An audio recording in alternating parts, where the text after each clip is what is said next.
Assalamualaikum dan selamat datang ke Pala Bola News. Seperti biasa, Pala Bola News akan menyajikan berita bola sepak terbaik kepada anda semua pada setiap hari.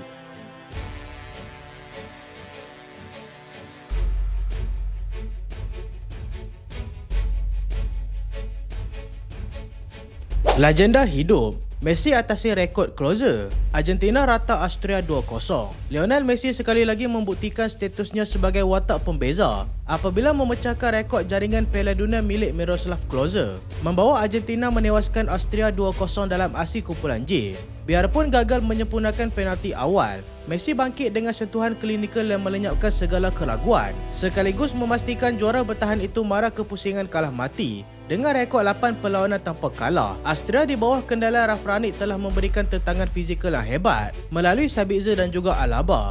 Namun pertahanan Argentina yang diketuai Emi Martinez nyata terlalu kebal untuk ditembusi sepanjang 90 minit. Adakah sesiapa mampu menghentikan Argentina daripada mempertahankan tahta dunia mereka? Ternyata, kebergantungan Austria terhadap gaya permainan fizikal hanyalah langkah kosmetik yang membuktikan mereka tidak mampu menandingi kualiti taktikal pasukan elit. Le Bleu mengamuk, Kylian Mbappe tenggelamkan Iraq, Perancis sahkan tiket pusingan 32. Perancis melangkah bergaya ke pusingan 32 Piala Dunia selepas membelasah Iraq 3-0 dalam aksi kumpulan I yang terganggu oleh ribut petir, dengan Kylian Mbappe sekali lagi menjadi watak utama menerusi dua jaringan peribadi. Biarpun Iraq cuba bertahan dengan disiplin tinggi pada separuh masa pertama, pertahanan mereka akhirnya runtuh akibat kesilapan sendiri yang membolehkan Dembele menghadiahkan gol tap-in mudah buat Mbappe. Kemenangan ini juga menyaksikan pemenang Ballon d'Or Ousmane Dembele akhirnya menamatkan kemarau gol dalam kejohanan utama antarabangsa selepas menyempurnakan hantaran Michael Olise. Bagi Iraq, kekalahan ini bermakna mereka kini wajib menewaskan Senegal pada Jumaat ini jika mahu meneruskan perjalanan yang kian terumbang-ambing. Adakah Perancis mampu terus mengekalkan momentum ini sehingga perlawanan akhir? Persembahan Iraq yang terlalu bergantung kepada nasib biarpun berdepan gegasi dunia adalah langkah yang membuktikan jurang kualiti yang sangat ketara. Satu realiti yang sangat memuaskan untuk melihat pasukan pilihan tidak melepaskan peluang untuk membaham pasukan kerdil. Julian Alvarez tuntut keluar, Barcelona sedia belanja besar lagi. Fabrizio Romano mendedahkan bahawa Julian Alvarez telah memaklumkan bahawa Atletico Madrid mengenai keinginannya untuk berhijrah dengan meletakkan Barcelona sebagai destinasi keutamaan bagi jendela perpindahan musim panas ini. Langkah ini hadir sejurus selepas Barcelona memutamakan pembelian Anthony Gordon dari Newcastle dengan nilai sekitar 80 juta euro. Satu bukti nyata bahawa klub itu kini mahu melupakan segala kekangan kewangan masa lalu. Bagi Hansi Flick, ini adalah permulaan kepada pembinaan semula yang sangat agresif untuk memastikan Barcelona kembali menguasai Eropah. Manakala buat Atletico, kehilangan bintang Argentina ini merupakan tamparan besar yang membuktikan mereka bukanlah lagi destinasi akhir buat pemain elit. Adakah gandingan Alvarez dan Gordon bakal mengubah nasib Blaugrana? Sikap berani Barcelona berbelanja selepas sekian lama terikat dengan masalah kewangan adalah satu langkah drastik yang sangat hebat untuk membuktikan mereka masih gergasi yang perlu digeruni. Real Madrid sertai perlumbaan dapatkan Somerville, West Ham terpaksa lepaskan bintang. Real Madrid dilaporkan telah menyertai pasukan PSG dan juga Manchester United dalam memburu khidmat pemain sayap West Ham iaitu Somerville. Susulan persembahan luar biasa beliau bersama Belanda di Piala Dunia 2026, penurunan West Ham ke division bawahan nyata menjadikan masa depan pemain ini tidak menentu. Satu realiti untuk melihat klub gegasi berlumba-lumba mendapatkan bakat dari pasukan yang baru sahaja tenggelam dengan tanda harga mencecah 45 sehingga 50 juta euro. Somerville kini berada dalam kedudukan terbaik untuk memilih destinasi yang mampu menjanjikan pentas Liga Juara-Juara Eropah. Manakala West Ham pastinya terdesak untuk menjual bagi menstabilkan kewangan klub yang merudum. Bagi West Ham, terpaksa melepaskan aset berharga pada harga murah. Mampukah beliau menangani tekanan di Bernabeu tanpa terus terbuang dalam persaingan skuad yang terlalu padat? Atau adakah ini hanyalah satu lagi perpindahan yang bakal berakhir sebagai lawak paling malang? Pelaburan gila, Tottenham sanggup belanja lebih 160 juta pound. Tottenham Hotspur di bawah kendalian Roberto Di Zerbi kini melancarkan operasi gila untuk mendapatkan penyerang pasukan Liverpool, Cody Gakpo, dengan kontrak sehingga 2031.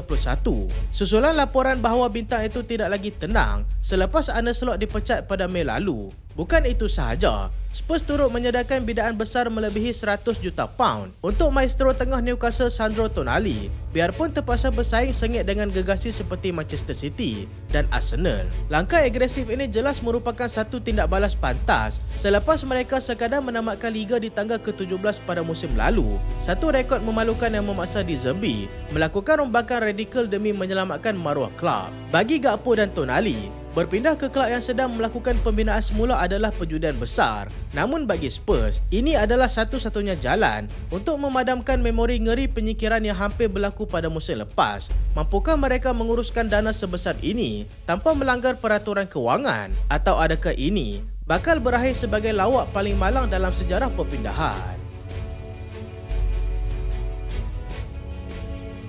Thiago Silva tamatkan kembara Eropah, tanda tangani kontrak setahun bersama Fluminense. Thiago Silva akhirnya menamatkan spekulasi masa depannya apabila secara rasmi menyertai klub zaman kanak-kanaknya Fluminense dengan kontrak selama 1 tahun selepas dilepaskan oleh pasukan Porto. Satu berita yang disahkan sendiri oleh saluran rasmi klub. Pada usia 41 tahun, kembalinya bek legenda Brazil ini ke Rio de Janeiro adalah penutup yang sangat indah buat karier cemerlang beliau selepas mengharungi cabaran di klub elit dunia seperti Chelsea, PSG dan tempoh singkat di Porto pada 2026.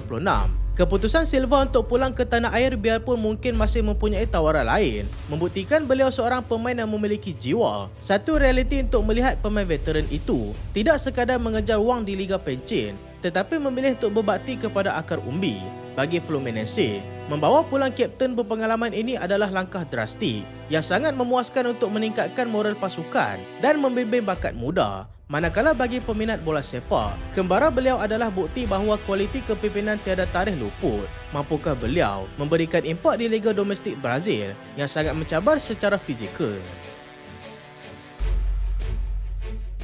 Inter Milan buntu, Real Madrid pegang kuasa atas masa depan Nico Paz. Inter Milan kini sedang giat memburu pemain tengah menjarang sensasi Como, Nico Paz. Namun mereka berdepan tembok besar kerana Real Madrid masih memegang klausul beli balik bernilai 9 juta euro dalam kontrak pemain tersebut selepas mengharungi musim lepas yang luar biasa dengan meraih anugerah Midfielder of the Season. Nilai pasaran pemain berusia 21 tahun itu melonjak drastik kepada 60 sehingga 80 juta euro. Perpindahan ini kini bergantung sepenuhnya kepada rundingan antara Como dan Madrid, manakala Inter perlu memikirkan strategi bagaimana untuk memujuk Los Blancos atau bersedia untuk dijual mahal sekiranya Madrid membuat keputusan untuk membawa pulang ataupun menjual semula permata kelahiran Castilla itu. Adakah Inter mampu memenangi perang harga ini? Anthony Martial mahu kembali ke Perancis. Mampukah ini selesaikan masalah skuad? Anthony Martial kini berstatus ejen bebas selepas menamatkan kontrak bersama Monterrey pada bulan ini dan dilaporkan berhasrat untuk kembali ke Ligue 1 dengan pasukan Nice menjadi satu-satunya kelab yang berminat secara serius. Pada usia 30 tahun, kejayaan Martial yang bermula gah di Monaco kini tampak kian pudar selepas seri kecederaan di Manchester United serta tempoh singkat yang tidak menjadi di pasukan Athens dan Monterrey menjadikan pulang ke tanah air sebagai satu-satunya logik kira yang tinggal. Namun, Nice perlu terlebih dahulu menjual beberapa pemain bagi mematuhi had gaji dan saiz skuad. Satu halangan besar bagi kelab yang sering bergelut dengan bajet terhad dalam liga yang didominasi oleh pasukan PSG. AC Milan buru Gonzalo Ramos. Orlando City gila bawa masuk bintang dunia. AC Milan kini dilaporkan sedang memburu penyerang pasukan PSG, Gonzalo Ramos. Namun langkah ini hanya akan berlaku sekiranya mereka berjaya menjual Santiago Jimenez ke klub Liga Amerika Syarikat, Orlando City. Menurut laporan COSPORT, sebelum ini Milan pernah memantau Ramos namun memilih Nkunku. Kini situasi berubah kembali. Di seberang laut, Orlando City kini sedang membina projek serangan yang sangat ambisius selepas berjaya mendapatkan Antoine Griezmann dan kini meletakkan Jimenez sebagai sasaran utama. Rangkaian perpindahan ini merupakan satu siri domino yang bakal mengubah wajah serangan kedua-dua benua. Namun segalanya bergantung kepada keberanian kelab untuk mengutamakan bidaan masing-masing sebelum jendela ditutup. Tidak untuk dijual, Tottenham tegas tolak bidaan Liverpool. Van de Ven kekal di London. Tottenham Hotspur secara rasmi menepis segala kabar angin mengenai penjualan Mickey Van de Ven pada musim panas ini dengan merancang sesi rundingan kontrak baharu bagi memagar bek Belanda itu daripada kelab peminat seperti Liverpool dan Barcelona. Menurut wartawan Ben Jacobs, pemain berusia 25 tahun itu yang terkenal dengan kelajuan luar biasa dan ketenangan mengawal bola dianggap sebagai tiang seri utama dalam perancangan masa depan kelab, dan Tottenham langsung tidak berniat untuk mendengar sebarang tawaran. Tindakan ini merupakan isyarat jelas bahawa Spurs mahu mengekalkan pemain teras mereka daripada terus menjadi mangsa kelab gegasi yang cuba mengaut aset berharga pada harga murah. Itulah video kali ini dan terima kasih sebab tengok sampai habis. Jangan lupa like, jangan lupa share, jangan lupa subscribe. Aku Solehan. Assalamualaikum.